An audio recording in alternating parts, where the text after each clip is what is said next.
Next, let us study about cropping patterns. So there are various ways of raising crops. Crops को grow करने के ways होते हैं so that हम एक मिनिमम पीस ऑफ लैंड या जो पीस ऑफ लैंड हमें अवेलेबल है उससे मैक्सिमम बेनिफिट जो है वो ले सके और उसके ऊपर जो क्रॉप जो ग्रो कर रही है उसको प्रिवेंट कर सके ताकि वो किसी भी मेथड से, it can be disease, it can be paste, किसी भी तरीके से वो जो क्रॉप है वो डिस्ट्रॉय ना हो पाए. So these methods of growing crops so that we can get maximum benefits are known as cropping patterns. So there are basically 3 cropping patterns. First is mixed cropping, second is intercropping, and the last one is crop rotation. First let us study about mixed cropping कि mixed cropping में क्या होता है. As we can understand from the term mix, यानी कि कोई चीज जो है उसे मिक्स किया जा रहा है. As we all know students कि इंडिया जो है उसका जो एग्रीकल्चर है it is rain fade agriculture. Rain के ऊपर जो है वो मैक्सिमम डिपेंडेंट रहता है. अब बारिश के ऊपर जो है वो क्यों नहीं डिपेंड किया जा सकता, बिकॉज एट टाइम्स अगर रेनफॉल बहुत ज्यादा हो जाती है तो it causes floods and when there is not proper rainfall it can result in drought. सूखा पड़ जाता है तो इस केस में क्या होता है, क्रॉप जो है वो डिस्ट्रॉय हो जाती है. अब ऐसा जो रिस्क है फ्लड का या ड्रॉट का, ये जो वेदर कंडीशंस की वजह से जो क्रॉप डिस्ट्रॉय होती है, ऐसा रिस्क जो है वो फार्मर जो है वो नहीं ले सकता है. So that's why what he do, वो मिक्स्ड क्रॉपिंग यानी कि क्रॉप डिफरेंट क्रॉप्स के जो सीड है उसको मिक्स करके जो है अपनी फार्म लैंड में स्प्रेड करता है. So growing 2 or more than 2 crops together on the same piece of land पे different crops जो हैं वो grow जब करी जाती हैं, that method is known as mixed cropping. अब mixed cropping का benefit क्या होता है? It reduces risk and gives some insurance against failure of one of the crops. अब इसके अंदर जो सीड सेलेक्ट किए जाते हैं, फॉर एग्जाम्पल अगर कोई एक ऐसी क्रॉप है जिसको पानी कम चाहिए और कोई ऐसी क्रॉप है जिसको वाटर जो है वो ज्यादा चाहिए, तो इन केस अगर रेनफॉल कम होती है और एक कुछ पर्टिकुलर क्रॉप जिसको वाटर की रिक्वायरमेंट ज्यादा थी अगर वो डिस्ट्रॉय भी हो जाती है तो फार्मर के पास एटलीस्ट वो क्रॉप जो है वो हार्वेस्ट के लिए रेडी हो जाती है जिसको कम पानी जो है वो रिक्वायर था. तो मिक्स क्रॉपिंग से क्या होता है, ये जो रिस्क होता है क्रॉप फेलियर का, ये जो रिस्क है वो बहुत ज्यादा रिड्यूस हो जाता है एंड जो फार्मर है एटलीस्ट उसको कुछ क्रॉप मिल जाती है जिसको वो आगे जो है सेल कर सकता है and he can get the benefit. For example, the crops that are grown from the method of mixed cropping are wheat and gram, wheat and mustard, groundnut and sunflower. So in this image you can see the method of mixed cropping.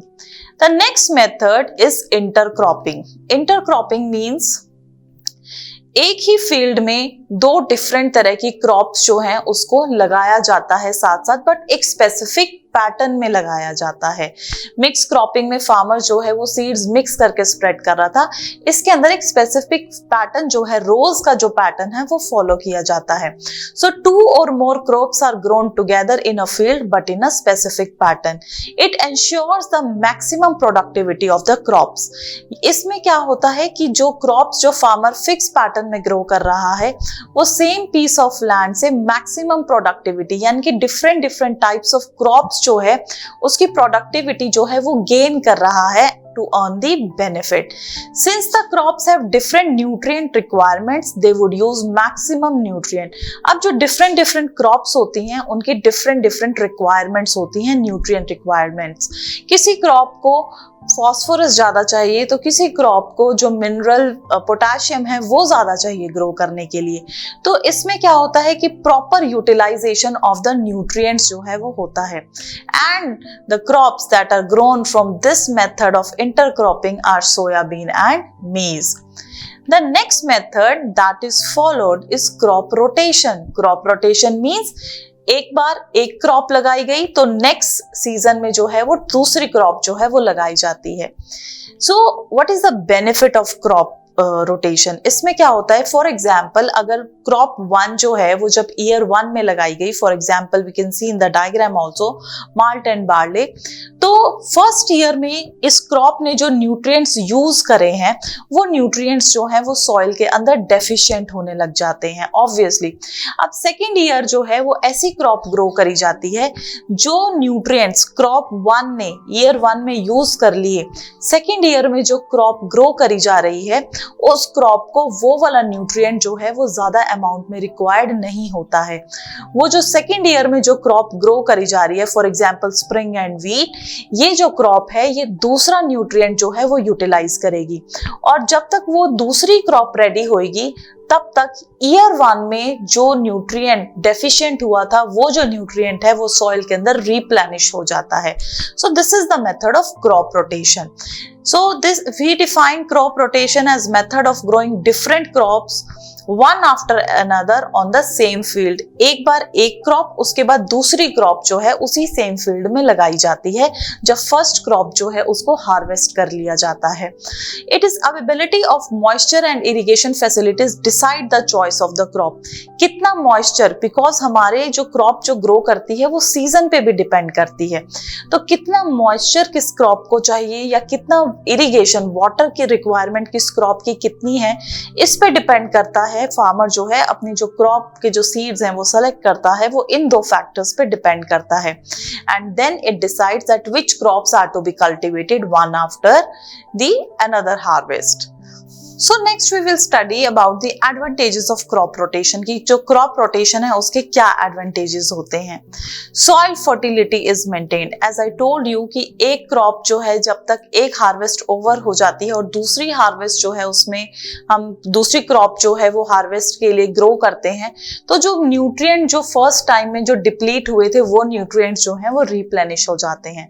तो इसकी वजह से जो soil की जो fertility है वो maintain रहती है। It controls paste and weeds. ये एक नेचुरल वे है जिससे हम पेस्ट और वीड्स को कंट्रोल कर सकते हैं। How we define weeds? Weeds are the unwanted plants that grow with the crop. कुछ ऐसे प्लांट्स जो क्रॉप के साथ ग्रो कर जाते हैं और वो क्रॉप के साथ compete करते हैं for nutrient, sunlight and space, उनको हम क्या बोलते हैं? Weeds. And also several crops are grown in succession with only one soil preparation. सबसे मेन एडवांटेज है कि एक ही सॉइल पे different different types of crops जो हैं वो आप वन आफ्टर अनदर लगा सकते हैं। एंड द नेक्स्ट इज कि ये जो फर्टिलाइजर्स की जो रिक्वायरमेंट होती है ये उसको काफी ज्यादा रिड्यूस कर देती है, क्योंकि इसके अंदर सॉइल को नेचुरली टाइम मिलता है अपने न्यूट्रिएंट्स को, डिप्लीट हुए न्यूट्रिएंट्स को रिप्लेनिश करने का। सो जो फर्टिलाइजर्स की रिक्वायरमेंट है वो ऑल टुगेदर नेचुरली रिड्यूस हो जाती है। So these are the certain advantages of crop rotation.